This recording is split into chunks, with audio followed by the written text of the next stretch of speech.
कलिश्मा? साथ वालों की। हाँ ये ठीक है। तो कल से ना तुम खाना उधर ही ले आना। जी ठीक है।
ठेकेदार साहब, आज मेरे ना जल्दी जाना है।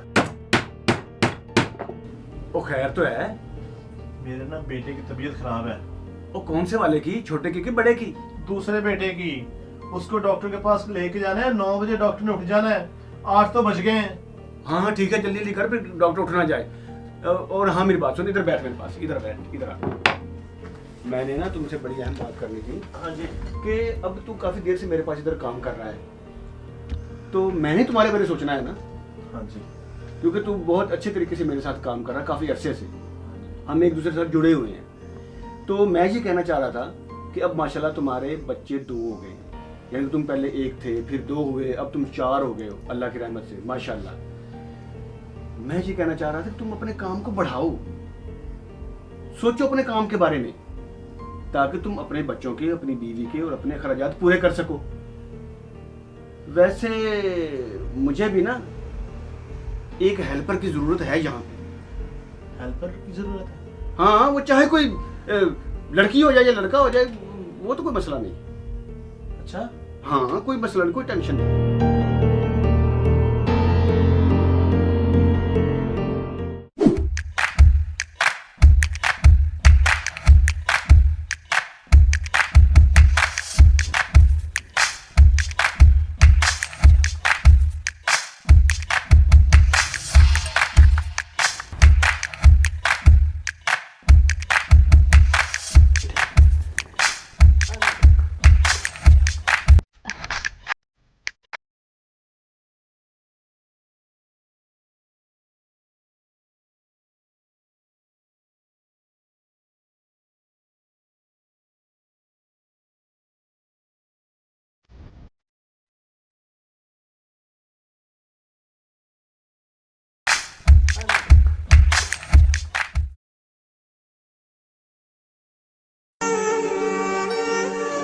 कुछ भी मजे का नहीं लगा हुआ।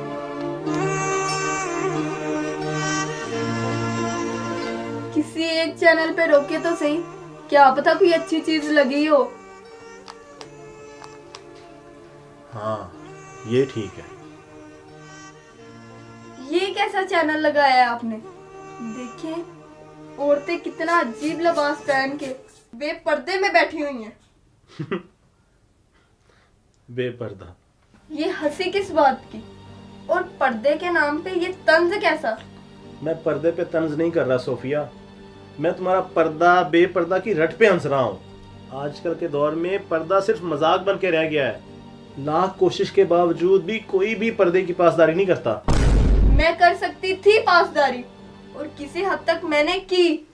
मुझे मेरी मजबूरियों ने बेपर्दा किया, मुझे ज्यादा से ज्यादा आगे बढ़ने की हवस ने बेपर्दा किया, मुझे अपने बच्चों के बेहतर मुस्तकबिल की तलाश में बेपर्दा किया, मुझे मेरे शौहर की ख्वाहिशात ने बेपर्दा किया। अपनी बेपर्दगी का जिम्मेदार मुझे मत ठहराओ सोफिया। तुम खुद अपने पर्दे की हिफाजत नहीं कर सकी। अपनी ख्वाहिशात को दफन करने के बजाय तुमने अपने पर्दे का ही गला घोंट दिया। जिन हाथों से तुम खुद को ढांपने के लिए पर्दा उड़ती थी, उन्हीं हाथों से तुमने अपना पर्दा तार तार कर दिया। रोज पर्दा पर्दा पर्दा, मैं तंग आ चुका हूं। और वैसे भी अब क्या अहमियत रह गई है हमारी जिंदगियों में इस पर्दे की? अब इस पर्दे की अहमियत मैं आपको बताती हूँ, और इस दुनिया वालों को इस पर्दे की अहमियत और हैसियत। बस आप चुप रहना और देखना मैं करती क्या हूँ।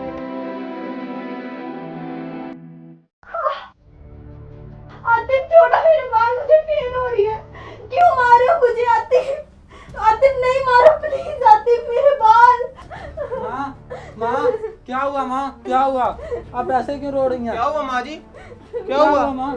तुम्हारे बाप ने मेरे पे हाथ उठाया और मेरे बाल भी नोचे। ये कैसे हो सकता है माँ? अबू ने तो आपको कभी उस तक नहीं की, वो ऐसा कैसे कर सकते हैं माँ? मुझे तो यकीन नहीं हो रहा, आप अबू पे इतना बड़ा इल्जाम लगा रही हैं। ये देखो तुम्हारे बाप ने मेरा क्या हाल कर, मुझे मार के मेरे बाल भी। माँ तुम तो पीछे हो, मुझे अबू से बात कर लेने दो। अबू जी औलाद का नहीं, अपने सफेद बालों का लिहाज कर लिया आप। सारी जिंदगी इंसानों की तरह गुजार दी आपने, और बुढ़ापे में जानवर बन रहे हो आप। ये तो कह रहा है इसके ठुड्डे मारूं मैं। छोड़ो मुझे। अगर भाई लोगों को पता लगेगा तो उनके सामने हमारा क्या इज्जत रह जाएगी। नहीं बेटा, रहने दो। समीर आप इनको इनके रूम में लेके चलो, चलो। मैं खुद ही हैंडल कर चलो लेती यार, हूँ। चलो चलो चलो आप लोग जाओ। चलो चलो चलो।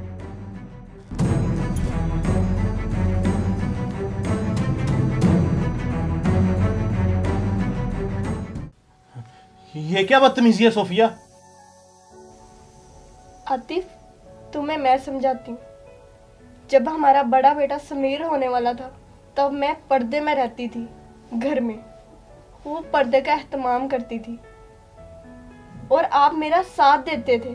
देखा तुमने, उसने कितने प्यार से हमारे साथ बात की और हमें समझाया है।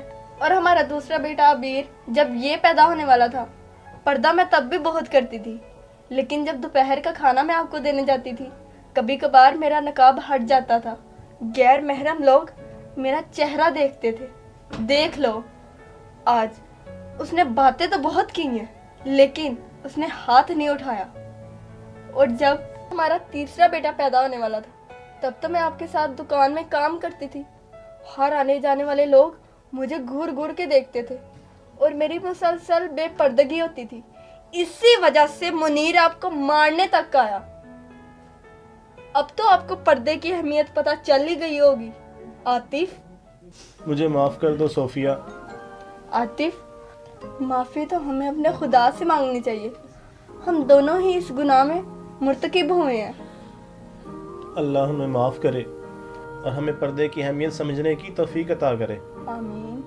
मैं बहुत खुश हूँ आतिफ कि आपको पर्दे की अहमियत समझ आ गई।